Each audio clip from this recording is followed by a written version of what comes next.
Bienvenidos al ciclo de entrevistas de Mega Salud en nuestra segunda temporada. Hoy nos acompaña una invitada de excelencia desde Chile. Ella es Anken Arensen, es kinesióloga de la Universidad Andrés Bello, tiene un máster en posturología clínica del Instituto CRF de Chile. Bien, también debemos mencionar que es terapeuta ocular, método Río, especialista en pie y marcha, Motion and Balance International. Trabaja actualmente en Sacros y brinda formaciones sobre posturología a nivel nacional e internacional. Bienvenida, Aniken. Damos comienzo a la entrevista sobre posturología. Muchas gracias. Primero que todo, buenos días a todos. Estoy muy contenta de estar acá contando un poco de lo que hago, de lo que hacemos los posturólogos. Y es muy interesante poder también ampliar esto porque en general no somos tan conocidos, sobre todo aquí en Chile. Así que maravilloso poder contar un poco. Muy bien, bienvenida nuevamente y abarcativamente contanos qué es la postura. Bueno, partamos de la base de que el concepto de postura ha cambiado bastante con el tiempo, ¿ya? Probablemente a ustedes, tanto como a mí, en la formación universitaria se nos planteaba la postura como un concepto estático, en el cual se hablaba de la simetría que existía entre un hemicuerpo y el otro, la altura del hombro, la altura de la pelvis, si existían cambios en la curvatura de la columna, y se establecía una buena postura cuando nosotros teníamos efectivamente los segmentos alineados en el espacio, ¿ya?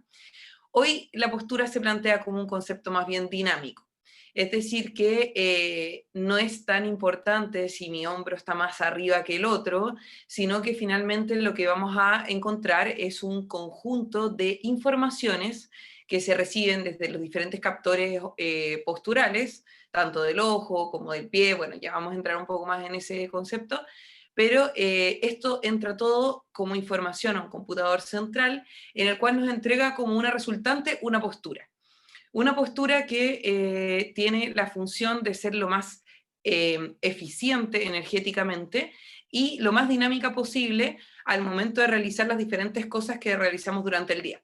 Es decir, yo no puedo establecer que una persona tenga buena o mala postura en base a cómo está plantado en el universo, sino que puedo establecer que una persona tiene una buena o mala postura de acuerdo a cómo esta postura es capaz de cambiar adaptándose correctamente a la función que la persona necesita realizar, ¿ya?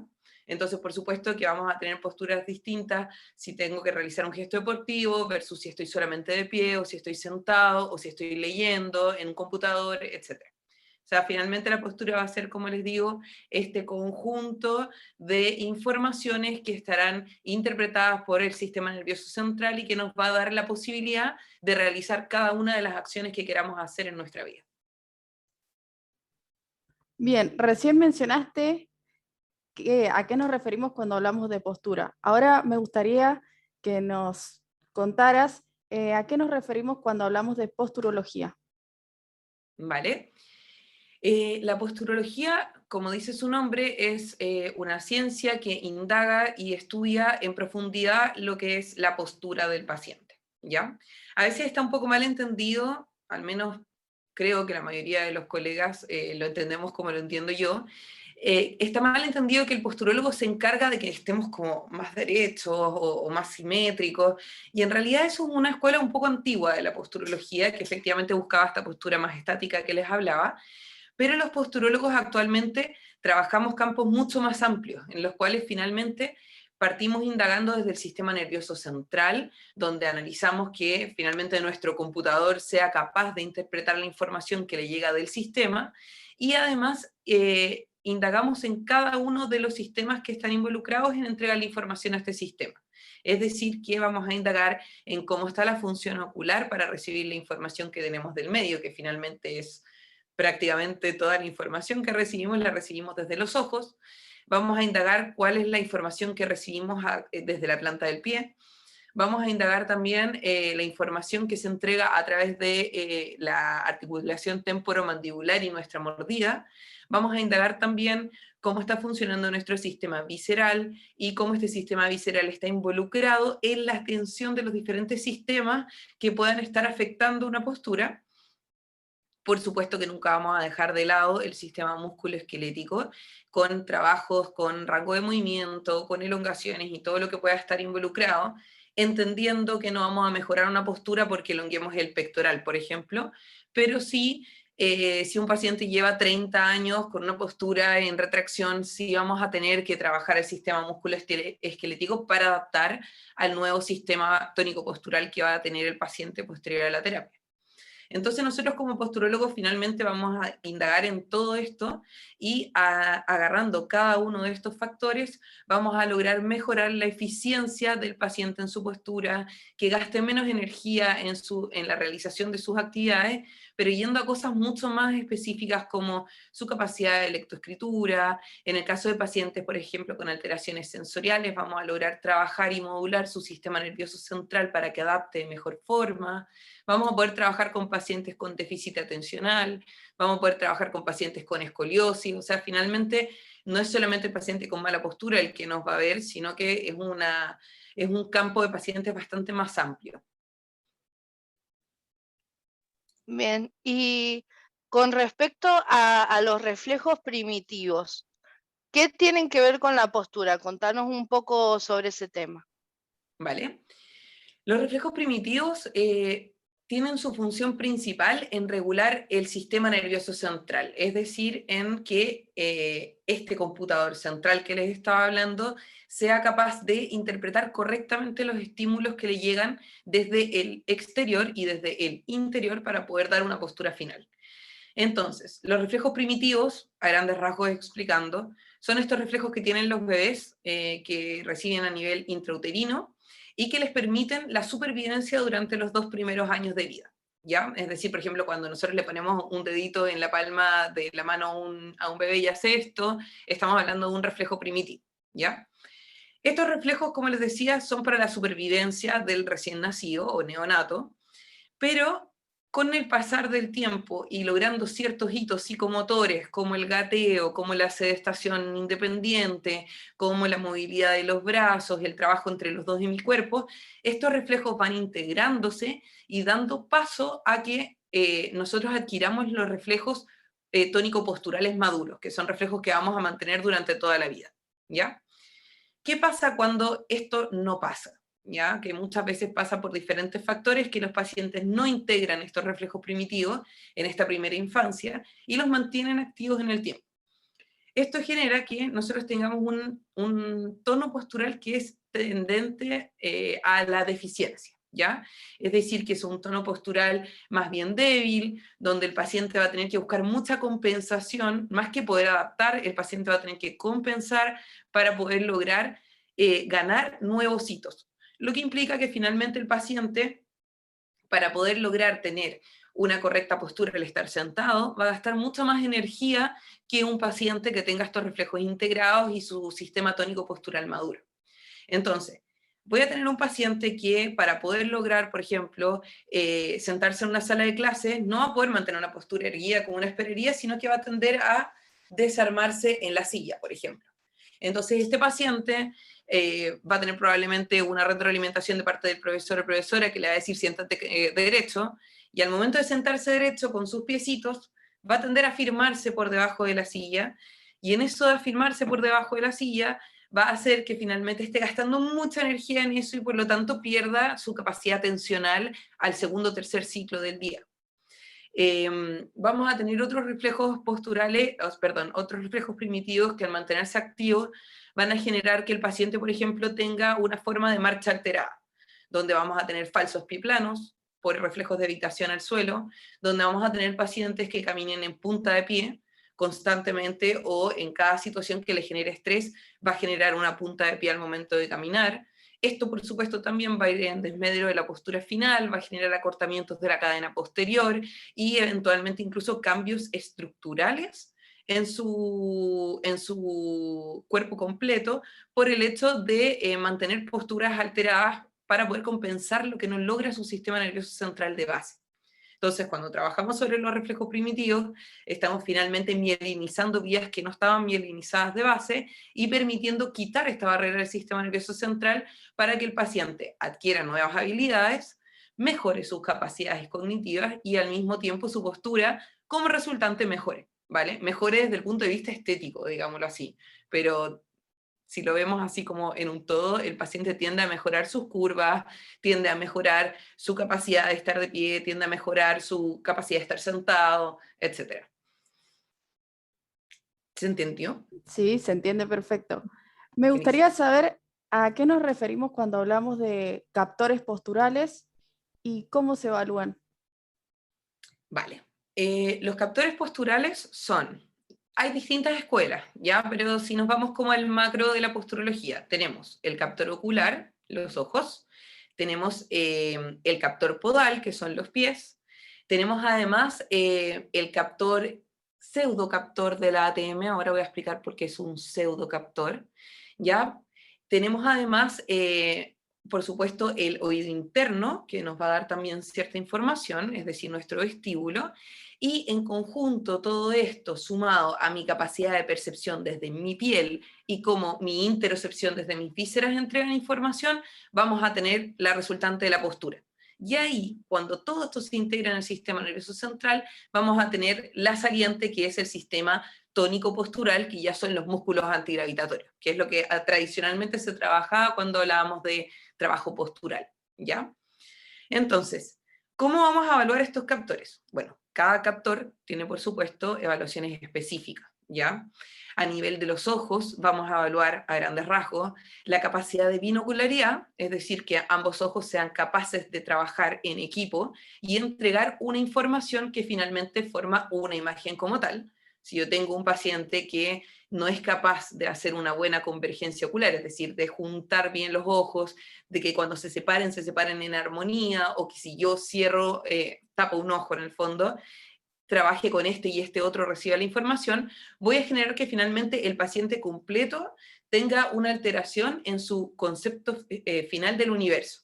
Les doy un ejemplo.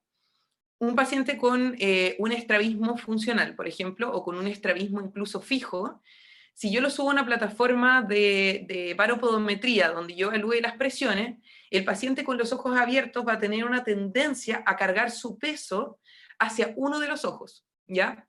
Pero cuando yo a este paciente le cierro los ojos, tiende a normalizar en 50 y 50, ¿ya? Es decir, que con ese paciente nosotros podemos interpretar que al tener esta alteración en el eje ocular, el paciente completo tiende todo su mundo hacia un lado, ¿ya? Por lo tanto, su postura también va a tender a compensar eso mismo, ¿vale? Eso como a grandes rasgos lo que se evalúa en el ojo, por supuesto que es bastante más específico y hay un montón de test, pero a grandes rasgos se evalúa en el fondo la funcionalidad del ojo. Acá no entra ni que el paciente sea miope, ni hipermétrope, ni el astigmatismo, porque en un campo que es más bien de los especialistas en óptica, ¿ya? A pesar de que hay ciertos estudios que hablan de que la miopía y hipermetropía podrían generar cambios posturales, no hay nada que sea realmente concluyente, entonces en el fondo nosotros vamos a la función de la movilidad ocular, ¿ya? Y ahí es donde trabajamos, en la oculomotricidad.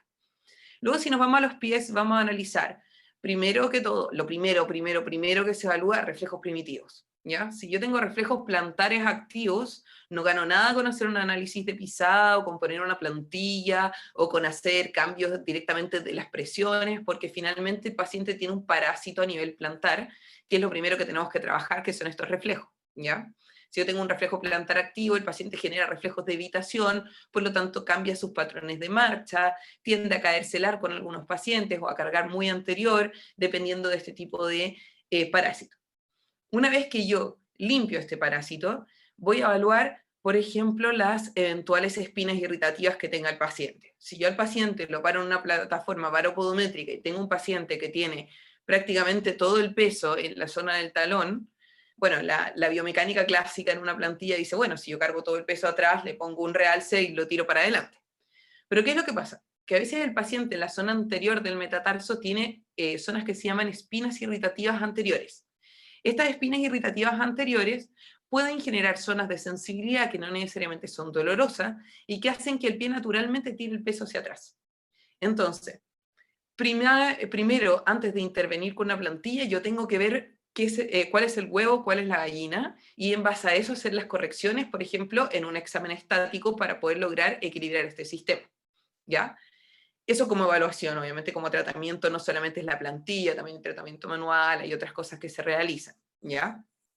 Luego, por ejemplo, para evaluar la ATM, se hacen exámenes con oclusión, en el cual busco que el paciente haga el máximo de intercuspidación, es decir, el máximo de apriete de los dientes. Se hacen exámenes donde yo bloqueo la oclusión poniendo diferentes, por ejemplo, un palito de helado o algodones en diferentes zonas de la boca, donde voy a ver si es que la ATM está involucrada o no en alterar la postura. Aquí es donde yo les decía que la ATM se conoce como un pseudocaptor. Cuando funciona bien, no importa, pero cuando funciona bien, mal, desordena todo el sistema. Entonces, por eso es un pseudocaptor, ¿ya? Luego, si nos vamos al oído interno, hacemos análisis específicos en los cuales se analiza, por ejemplo, los reflejos de enderezamiento vestibular, si es que la información entre el vestíbulo y los ojos está correcta, porque a veces tenemos pacientes que no necesariamente tienen una alteración vestibular clara, pero que al momento de evaluar estos reflejos de enderezamiento están ausentes, lo que implica que finalmente el sistema no sabe detectar cuando el paciente, por ejemplo, inclina la cabeza.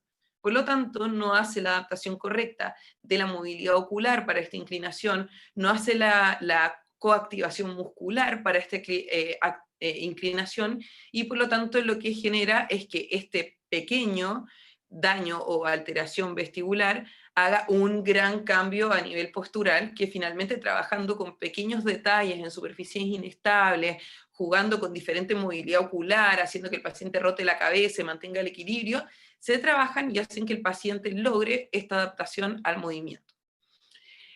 Ahora, si nos vamos a la piel, ahí ya tiene que ver con los que yo les mencionaba, las alteraciones sensoriales que se puedan generar por distintos reflejos que puedan estar activos, como por ejemplo reflejos de Moro activos, que son reflejos de finalmente no me toques. Son pacientes que no quieren contacto, o en su efecto otros pacientes que necesitan demasiado contacto y tienen que tocar toda la superficie, estirarse al suelo, porque no tienen información suficiente. Entonces ahí también tenemos que indagar muy profundamente de cuáles pueden ser las alteraciones sensoriales que tenga este paciente y que hagan que la información que le llegue al sistema tampoco sea la más correcta, ¿ya? Y a nivel visceral, bueno, no es directamente de posturología, pero sí claramente cuando tenemos un paciente con alteraciones viscerales importantes, puedo generar retracciones del diafragma, del tendón central, y que puedan a la larga generar cambios en la estructura final de la postura del paciente.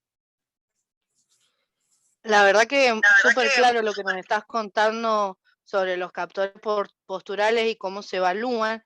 Y ahora quisiera que nos contaras a grandes rasgos cómo es el abordaje terapéutico de estas complicaciones en los captores. ¿Vale?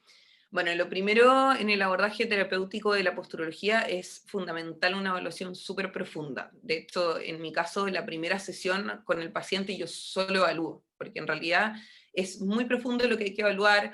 En base a una muy buena anamnesis, uno puede saber si es que en verdad hay algunas cosas que en realidad quizás puedo ver más adelante que no son tan fundamentales hoy, o en otros casos, en el fondo, pacientes donde tengo captores que son muy claros. Por ejemplo, un niño que viene y me dice, la mamá no tiene comprensión de lectura, odia leer, cuando tiene que leer para el colegio, finalmente le leo yo y ahí entiende, por lo tanto ahí uno le tiene que explicar a la mamá que el niño está comprendiendo auditivamente, pero que no tiene comprensión de lectura.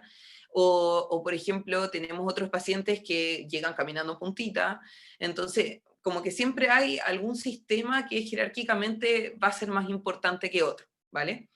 Una vez que nosotros ya establecemos bien esta jerarquía, que eventualmente pueden ser los reflejos primitivos, lo primero a trabajar, o eventualmente algún captor, vamos a enfocar nuestra terapia a trabajar directamente sobre lo que esté más afectado para luego ir a lo que esté menos afectado, ¿ya?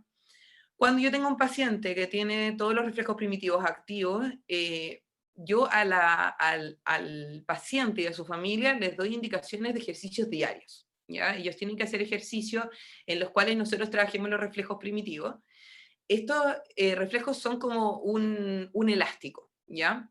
se puntúan de acuerdo a escalas estandarizadas internacionales del 0 al 4, donde obviamente pasados los 2 años debiésemos estar en el 0, y se le dan estos ejercicios al paciente que debe trabajar todos los días para ir estirando este elástico.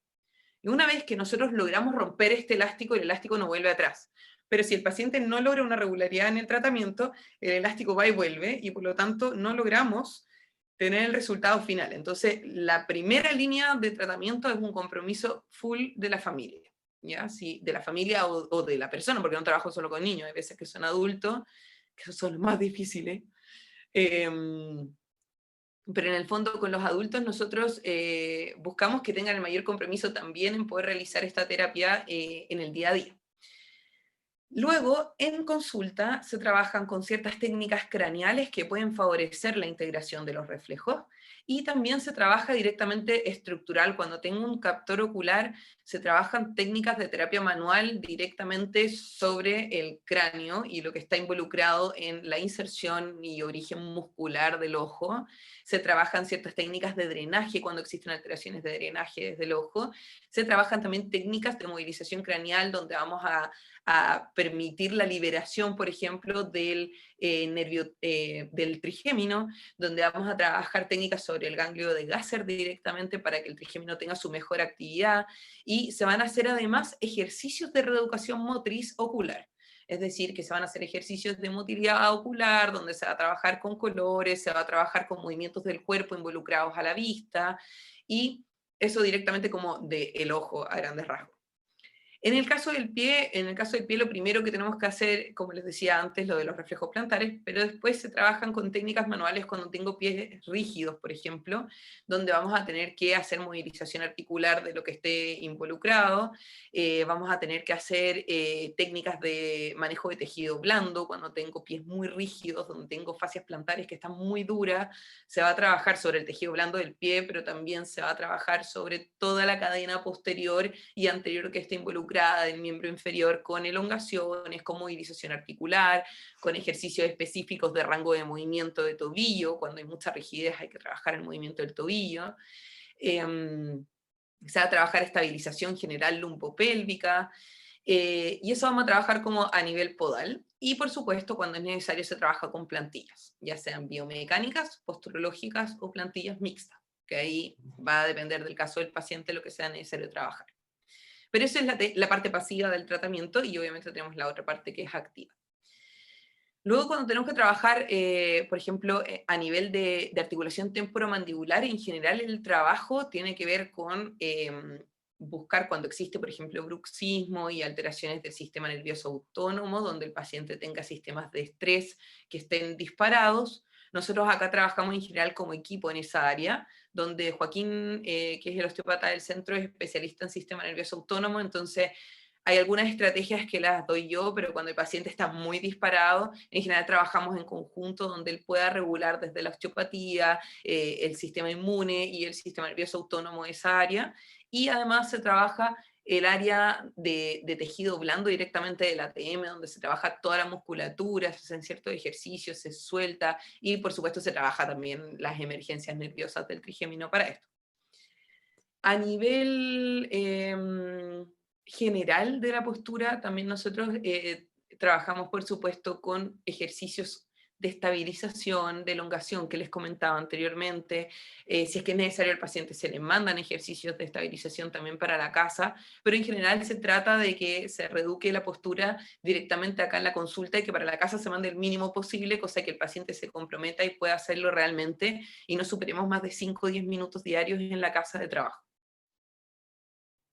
Bien, Aniken, la verdad que me encantó todo lo que nos comentaste, y también el hecho de visibilizar la función y el rol que cumplen ustedes como posturólogos. La verdad que es muy importante, porque en general el concepto que existe es que las personas, por ejemplo, vienen con una prescripción, van a un lugar donde realizan plantillas, dicen, bueno, vengo a que me hagas la plantilla, y se van con su plantilla, si bien les hacen a veces un análisis de la pisada, la marcha, pero la verdad que es un área muy amplia en la cual se puede intervenir, y la forma de abordaje que nos comentaste, la verdad que es muy diversa, y la verdad que me gustó mucho el hecho que hayas compartido todo esto con nosotros. Muchas gracias. Yo feliz. Bien, Aniken, ¿nos podés contar dónde te puede seguir la gente, los cursos que das, si vas a realizar algún curso próximamente? Ya. Bueno, mi Instagram es aniken.posturóloga, Aniken con 2K. ¿Cómo sale ahí?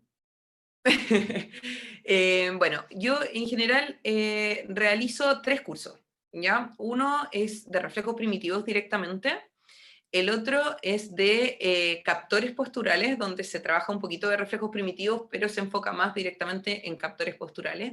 Y el otro curso lo hago en conjunto con Joaquín, que es manejo integral del pie. De hecho, próximamente vamos a lanzar ese curso, pero lo vamos a hacer como un mini curso de 5 horas. No tenemos fecha exacta, pero es pronto, ¿ya?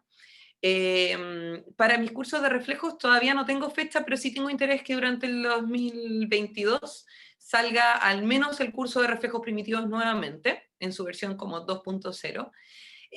Pero sí, si están atentos a las redes, eso va a salir. El curso lo hago online, por lo tanto, en realidad tiene alcance a cualquier país hispanoparlante. Así que yo feliz de poder integrar un poco más y poder llenar a más profesionales con el área, porque de repente es justo esa patita que nos falta, eso que el paciente no responde, muchas veces tiene que ver con eso que no sabemos y que finalmente podemos manejar con ese pequeño detalle, con ese pequeño ejercicio que le damos diario al paciente y que va a generar un gran cambio. Entonces, me encanta, me gusta estar como en la cruzada de poder hacer más profesionales, más integrales en distintas áreas, y también yo como profesional llenarme de lo que me entregan los que están ahí, porque finalmente todos tienen su forma de trabajar y se genera una conversación muy rica donde todos pueden ir conversando, compartiendo ciertos casos clínicos, y hace que finalmente todos crezcamos como profesionales y integremos áreas que no necesariamente manejamos.